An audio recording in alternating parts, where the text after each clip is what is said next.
Hello everyone, how are you? I hope you all are well. तो कल वाली class में हमने न्यूक्लियोफिलिक सब्स्टिट्यूशन रिएक्शन पढ़ी है।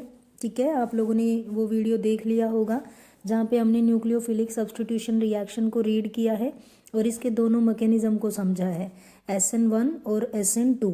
तो आज की क्लास में हमारे पास इसके कुछ क्वेश्चंस हैं, तो आप अपनी नोटबुक और पेन लें और रेडी हो जाएं। Do the question with me. चलिए देखिए, फर्स्ट क्वेश्चन आपको क्या दिया गया है, पहले इस रिएक्टेंट को ऑब्जर्व करो। क्या है? एल्काइल हैलाइड है, जहाँ पे आपको 2 कार्बन की एक चेन है और वहाँ पे एक ब्रोमीन लगा हुआ है, तो मतलब ये इथाइल ब्रोमाइड है। अब इथाइल ब्रोमाइड की रिएक्शन आप करवाते हैं AgCN के साथ, जहाँ से क्या निकलने वाला है, साइनाइड एज अ न्यूक्लियोफाइल निकलने वाला है। लेकिन मैंने आपको कल ये बात बताई थी कि साइनाइड एक एम्बिडेंटेट न्यूक्लियोफाइल होता है, तो ये या तो कार्बन की तरफ से या फिर नाइट्रोजन की तरफ से अटैच हो सकता है कार्बन की चेन के ऊपर। तो ये भी आपको बताया था कि अगर साइनाइड काउंटर आयन सिल्वर के साथ है तो तब वो किधर से बॉन्ड बनाता है, N की तरफ से बॉन्ड बनाता है।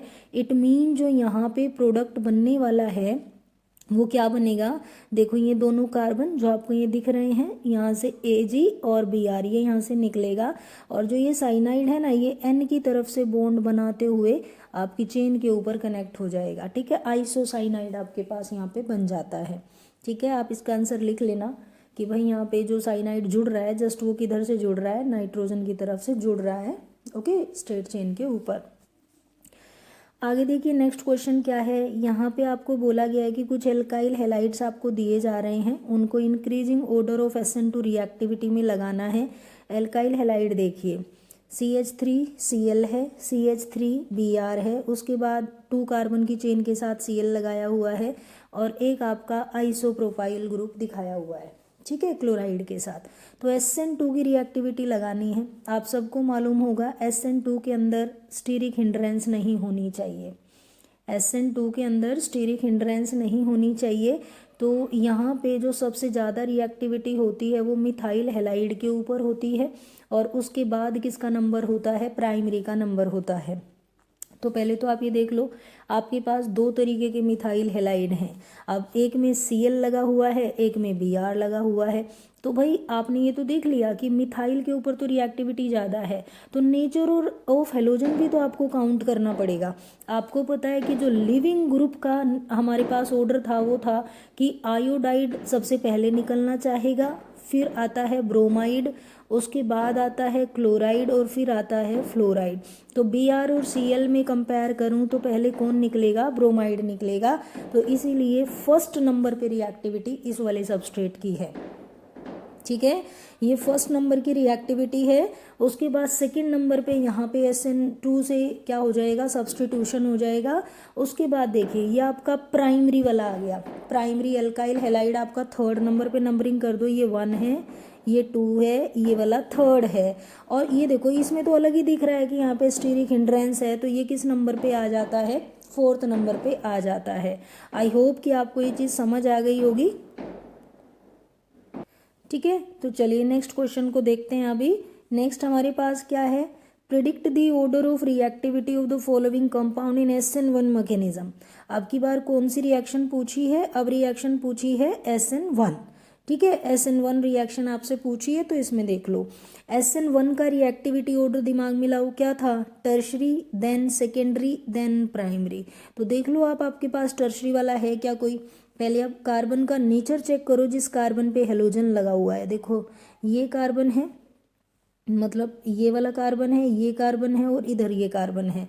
तो ये वाला कार्बन आपका कैसा है, ये टर्शरी कार्बन ही तो है तीनों।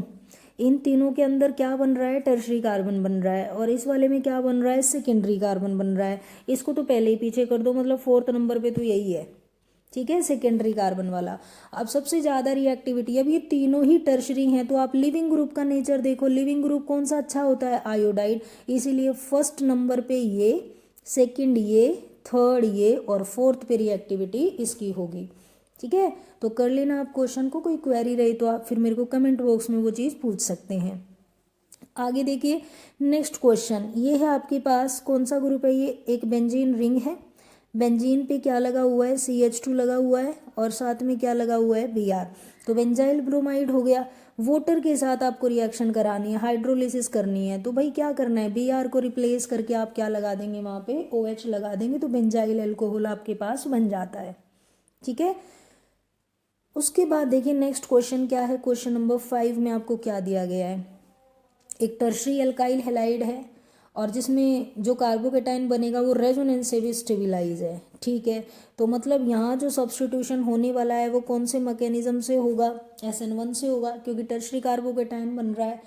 अब इसने कहा कि अगर इस कार्बोकेटाइन पे अटैक साइनाइड का हो, ठीक है, या फिर SH ग्रुप का हो, थायोल ग्रुप है ये, इसका रिएक्शन हो, तो क्या दोनों के केस में रेट ऑफ रिएक्शन सेम रहेगा या अलग रहेगा, तो ये चीज़ आपको बतानी है। देखो भाई, अगर आपने प्रिडिक्ट कर लिया है कि ये SN1 रिएक्शन का क्वेश्चन है, तो आपको ये पता होना चाहिए कि SN1 में जो रेट ऑफ रिएक्शन है वो सिर्फ और सिर्फ किस पे डिपेंड करता है, कार्बोकेटाइन पे डिपेंड करता है, उसको न्यूक्लियोफाइल से कोई लेना देना ही नहीं है। इसका मतलब जो रेट ऑफ रिएक्शन रहेगा दोनों के केस में वो क्या रहेगा, सेम रहेगा। ठीक है, क्योंकि न्यूक्लियोफाइल के ऊपर ये रिएक्शन डिपेंड ही नहीं करती है, स्टेबिलिटी ऑफ कार्बोकेटाइन पे ही डिपेंड करती है। Clear guys. उसके बाद आप देखो यहाँ पे क्या लिखा हुआ है कि जो टर्शरी अल्काइल हैलाइड होते हैं अगर वो कभी स्ट्रॉन्ग बेस के कांटेक्ट में आते हैं तो वो बीटा एलिमिनेशन रिएक्शन देने लग जाते हैं इररिस्पेक्टिव ऑफ न्यूक्लियोफिलिक सब्स्टिट्यूशन। जो टर्शरी अल्काइल हैलाइड हैं स्ट्रॉन्ग बेस के साथ कौन सी रिएक्शन को फेवर करते हैं, बीटा एलिमिनेशन को। तो यहाँ पे आपको टर्शरी अल्काइल हैलाइड दिख रहा है। ठीक है, और ये देखिए ये जो बेस है ना आपका, ये स्ट्रॉन्ग बेस है, सोडियम इथोक्साइड है, ये स्ट्रॉन्ग बेस है। तो आप देख रहे हो कि इसका जो प्रोडक्ट बना है वो क्या बना है, एल्कीन बना है, ना कि कोई अल्कोहल। यहाँ पे सब्स्टिट्यूशन ना हो कि कौन सी रिएक्शन हो गई है, बीटा एलिमिनेशन रिएक्शन यहाँ पे हो गई है। ठीक है, मे बी नेक्स्ट क्लास में मैं आपको बीटा एलिमिनेशन रिएक्शन ही कराऊँ। अगर आपको क्लियर है तो कोई ज़रूरत नहीं है, और अगर आपको बीटा एलिमिनेशन करनी है तो आप बता देना उस चीज़ को। ठीक है, तो ये क्वेश्चन आपको समझ आ गए होंगे। कुछ 5 क्वेश्चन यहाँ पे हैं, हर एक क्वेश्चन आपको एक कॉन्सेप्ट प्रोवाइड कर रहा है। अगर आपने कल की वीडियो अच्छे से देखी है या पहले से अगर आपने इस कॉन्सेप्ट को पढ़ा हुआ है तो क्वेश्चन डेफिनेटली आप कर पाए होंगे।